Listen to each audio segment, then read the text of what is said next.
In the Literary Digest poll, Landon received 16,679,583 votes.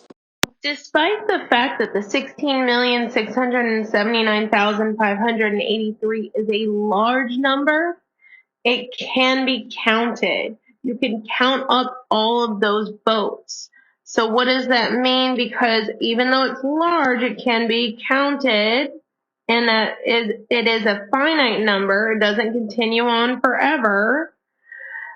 What this means is that it comes from a discrete data set, not a continuous.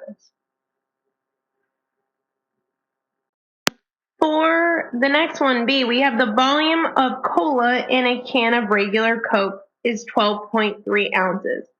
Now, you would think that this seems relatively straightforward, but the problem is your can won't ever probably have 12.3 ounces on the button. You might have 12.2999999. You could have 12.29. You might have, let's see, 12.3000001.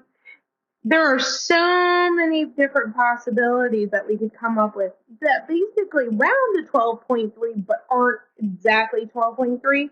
This means we have an infinite number of possibilities. We can come up with infinitely many possibilities for decimals that will round to our 12.3. Because of that, that means that we are looking at something that is continuous, because there are an infinite number of possibilities.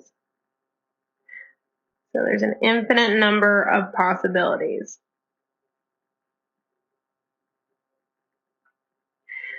On this next one, on C, we have a car is randomly selected at a traffic safety checkpoint and the car has 6 cylinders.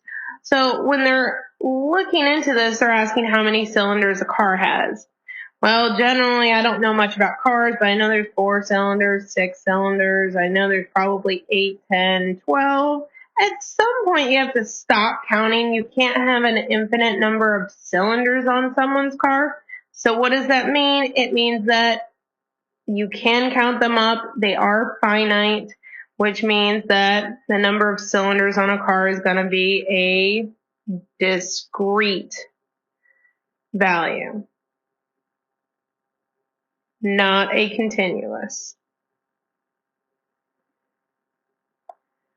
Okay, the next couple of vocabulary terms are a little bit wordy, and they'll take some practice.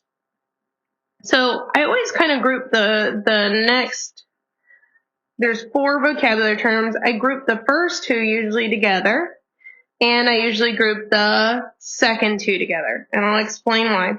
The first 2 are usually used to describe categorical data.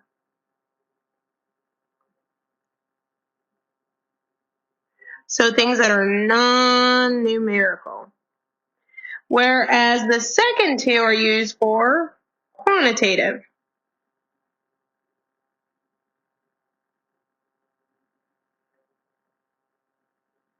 Quantitative data. So the first thing you might want to do when we're looking at our 4 levels of measurement is, first of all, when you look at a problem, is to determine if you have categorical data or quantitative. That's going to at least limit you down to 2 possibilities. If you're looking at categorical data, you've got one of 2 options. You've either got nominal or ordinal. You want to use whichever one actually is strongest. So which one is actually going to be stronger is you always work your way up to the strongest. So you start out with nominal, which is the weakest. Nominal is just categorical data. That's just names, labels, qualities, nothing special. And then if we go from nominal to ordinal, it's one extra part above the nominal data. Is besides having categories, names, and labels and qualities, you can do one extra thing with your data. You can actually arrange it in order. It might be that you're arranging them from smallest to largest, or it might be longest to shortest, that kind of thing. But there is a way that your data can be arranged. Whereas if something's nominal, it can't be arranged in any specific order. It wouldn't make sense. Ordinal is just an amped up version of nominal in which you can arrange things in order. And always remember the ordinal, the ord, as order. So what if you don't have categorical data? You don't have non-numerical data. Well, if you have numerical data, quantitative data, that means you're going to be looking at either interval or ratio. Again, this builds. We start out with the lowest level of measurement, which is interval, and work our way up. We want the highest level that will actually fit. So when we say that we have quantitative data, it means that we can do something with our numerical data. We can add them, we can subtract them, we can possibly do division, that sort of thing. So if we're talking about, let's give an example of temperatures. In, let's say, Florida, and one day it's 60 degrees, the next day it's 70 degrees.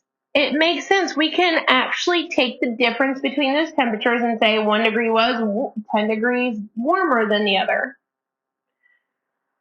That is the big idea when you're looking at your quantitative data. You actually have to be able to do meaningful arithmetic with it, whether it's subtraction or adding. You have to be able to do meaningful arithmetic, meaning adding, subtracting, that sort of thing. We'll actually use the word differences. Okay, but then what makes you different from, if you're going to move from interval down to something stronger, ratio? What makes you ratio? Well, ratio, there's what's called an inherent zero. What does that mean? It doesn't mean that there's a number zero. It means that there is a value or a way to say that there isn't something. I know that sounds weird and sounds vague. For example, there is a way for somebody to say that something has no weight. Well, if something has no weight, it is 0 pounds. That's what's called an inherent zero. There's a way for, if you're talking about weight, to say there isn't one. You say something doesn't have a weight by saying its weight is 0 pounds. So if you were talking about an example of something that is a ratio measurement, a good example would be weight, because it does have an inherent zero. It has an inherent zero of 0 pounds. As opposed to, let's think, let's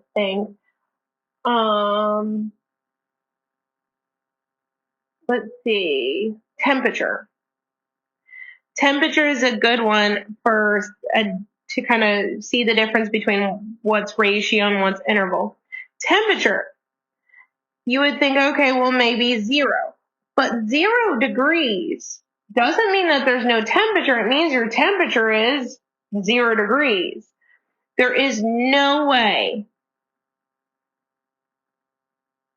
to say no temperature.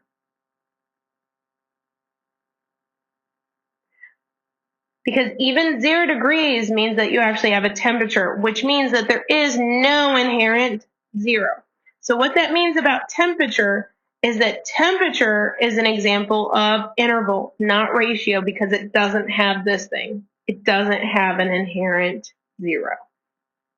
So we've got these 4 levels of measurement. They're very wordy, and they just take some practice. So they build up. So we start with our first 2, nominal and ordinal. Those are talking about our categorical data. Then we work our way up to our categorical data, which is our interval and ratio. We always want to use what's strongest, though, the highest level of measurement that actually works.